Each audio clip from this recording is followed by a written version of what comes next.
Alright, we're going to look at a couple of example problems here, probably these two and a couple more for circumference of a circle.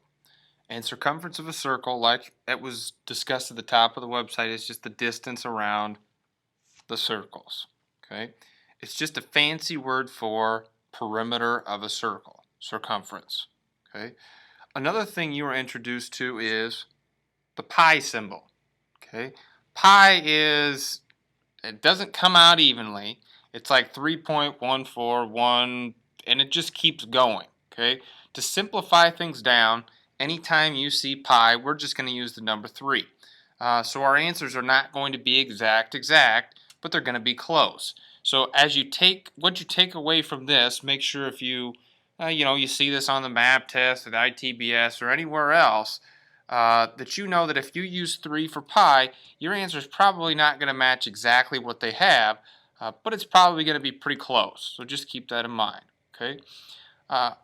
Always when I do something with a circle, it's always nice to identify the radius and the diameter first. Okay. So if I have this circle, all the way across is 20. All the way across is diameter, so I'm just going to fill this in right here.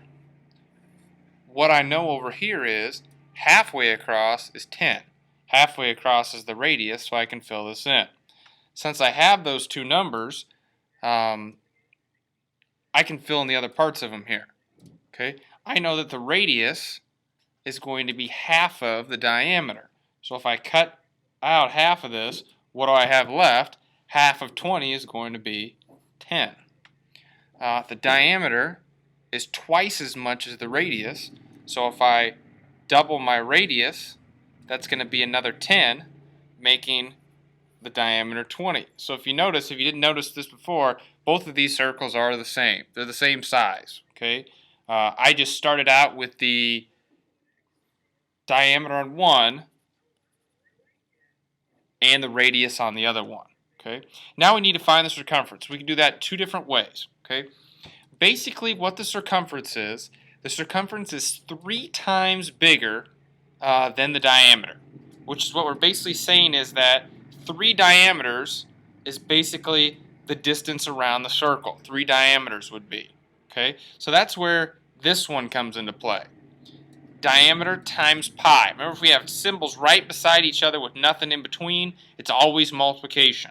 So diameter times pi, or basically we're saying diameter times 3. And that relates to what I just said. We're doing 3 times bigger than the diameter to get the circumference. So for this one right here, diameter is 20. And I'm going to put C equals because it's circumference equals. Diameter is 20. And then pi is 3. The circumference should be 3 times bigger around the diameter. 20 times 3 is going to get us a circumference of 60. Okay. Now you can use the other thing as well here. 2 times radius times pi.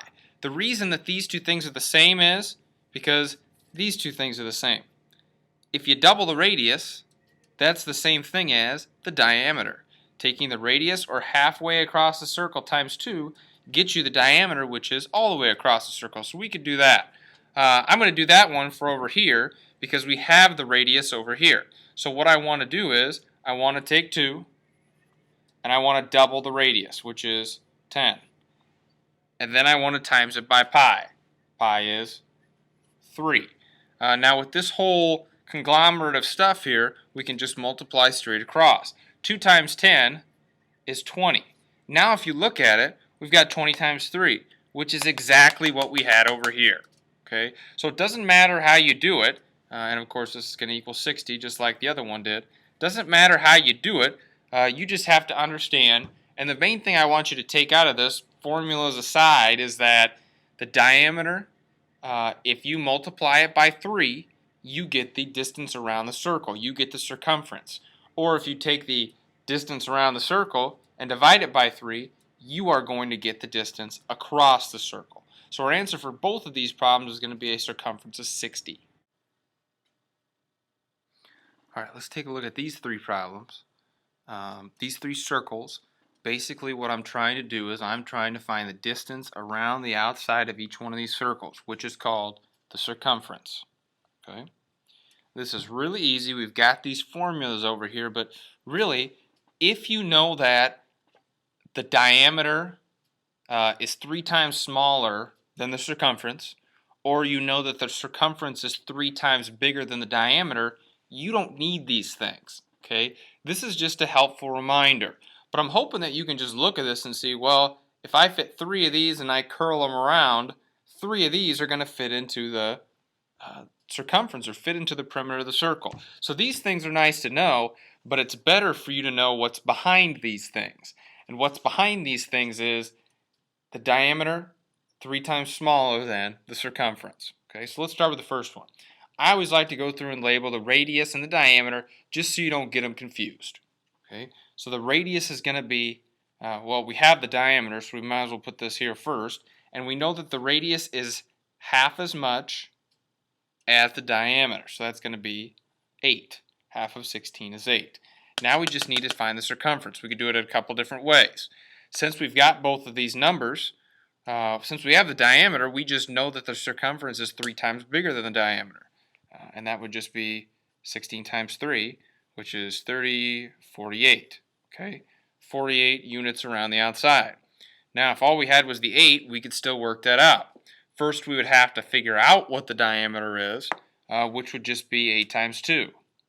You got to remember that the diameter is twice as big as the radius. So that's going to get us a diameter of 16.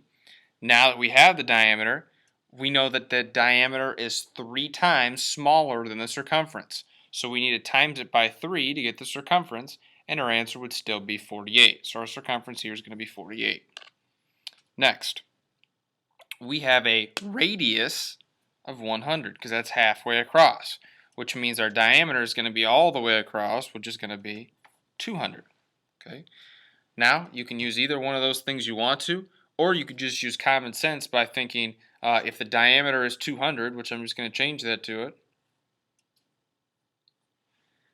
that the circumference is 3 times bigger than the diameter. So all I would really have to do is 200 times 3, and I would get 600, and that would work fine for your circumference. Last one, I've got a radius of 2. Diameter is going to be all the way across, so all the way across would be, in this case, 4. And then your circumference is just going to be 3 times bigger than the diameter. I could fit 3. If I curled this around the outside of this circle, I could fit 3 of them in there. So 4 times 3 is just going to be a circumference of 12. So as long as you remember that the radius is half the diameter, and you can fit 3 diameters in the circumference in the perimeter of the circle, then I think you'll be just fine with that, and it makes it a lot less complicated than having to look at this guy. But these guys aren't scary. If you see something like that, it's not a scary thing. We got a lot of letters, we got a lot of symbols, but the C just stands for circumference, distance around the circle, equals, this one is diameter times pi, which we're going to use 3 for pi, and this one is just 2 times the radius, which 2 times radius actually gives us the diameter, and then we times it by pi.